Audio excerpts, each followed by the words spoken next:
Halo teman-teman, kembali lagi dengan saya Rian. Sekarang kita masuk di pertemuan ke-9 di mata kuliah dasar-dasar pemrograman, di mana hari ini kita akan membahas tentang decision structure atau if-else condition. Jadi kita akan melakukan sedikit pemahaman konsep dan bagaimana cara kita melakukan kodenya untuk if condition ya, atau kondisi pengulangan atau kondisi jika gitu. Oke, langsung aja.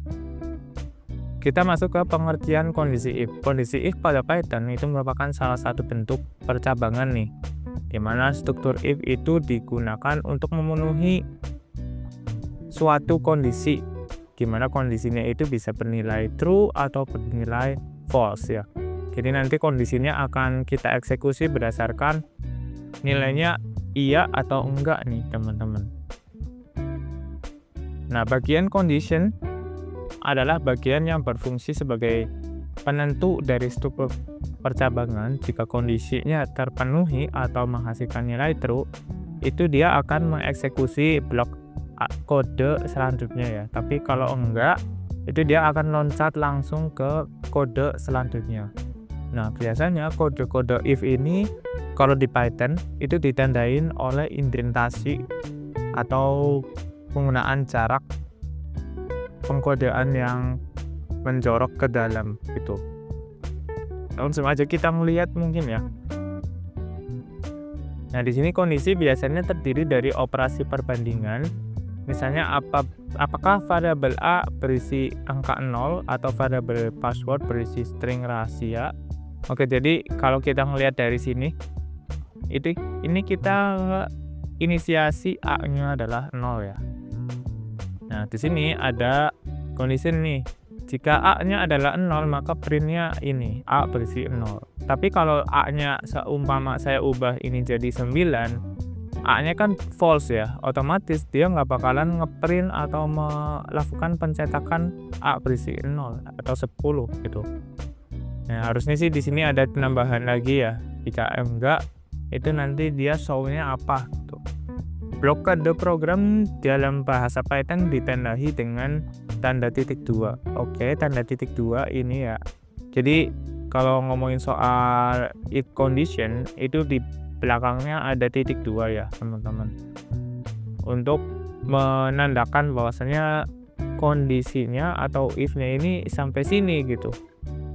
Nah, nanti setelah ini kita akan eksekusi di bawahnya. Nah, di bawahnya itu kita perhatikan ya, print di sini, tulisan print di sini itu dia nggak sejajar sama i atau if di sini ya. Itu artinya print atau eksekusi print di sini itu akan dieksekusi ya jika if-nya memenuhi. Jadi jika ininya true, maka dia akan mengeksekusi yang ada di bawah. Kalau false, dia akan langsung loncat dan mengeksekusi ini gitu. Ini di sini ada white space-nya ya. Ini ada white space atau spasi lah. Ini menandakan bahwasanya kondisi print itu ada di bawah kondisi if gitu. Kondisi if. Oke. Contoh pemrograman percabangan juga bisa teman-teman lihat ya di sini ya. Gini, ya. Ini umpamanya saya ada dua inisiasi, jika A-nya adalah 15, B-nya adalah 10. Ya, ini kan A-nya otomatis lebih dari B ya. Jadi dia akan mengeksekusi di bawahnya gitu. Tapi kalau saya ganti misal ya, A-nya itu 10, B-nya 15, otomatis kan A-nya itu lebih kurang ya, kurang dari D gitu. Jadi dia akan mengeksekusi sintaks print di sini. Oke. Terus kita lanjut lagi. Banyak banget contoh soalnya sih sebenarnya. Yang paling teman-teman harus perhatikan sih lebih ke indentasinya ya. Ini ada sintaks yang menjorok di dalam if ya. Ini menandakan bahwasanya print itu ada atau bakalan dieksekusi jika if-nya itu bernilai true. Kalau enggak ya ini error jadinya gitu. Ini juga seperti tadi ya. Nah, di sini ada if condition untuk percabangan beberapa kondisi if. Nah, kalau teman-teman lihat di sini ya, ini A-nya itu kita definisikan sebagai 9, B-nya adalah 10. Jika A-nya lebih dari 10, maka dia akan eksekusi A lebih besar dari D. Kita perhatikan A-nya ternyata lebih kecil, harusnya dia eksekusinya yang ini ya. Tapi ingat kalau di Python itu eksekusinya dari awal ya, dari line pertama dulu.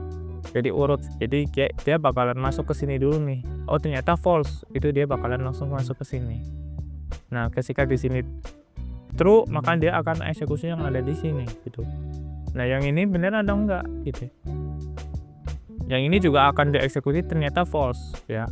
Dia nggak bakalan eksekusi syntax print yang ada di kondisi yang ketiga gitu. Jadi intinya sih di sini if-nya itu bisa diulang ya. Di bawahnya juga bisa kita kasih if lagi gitu.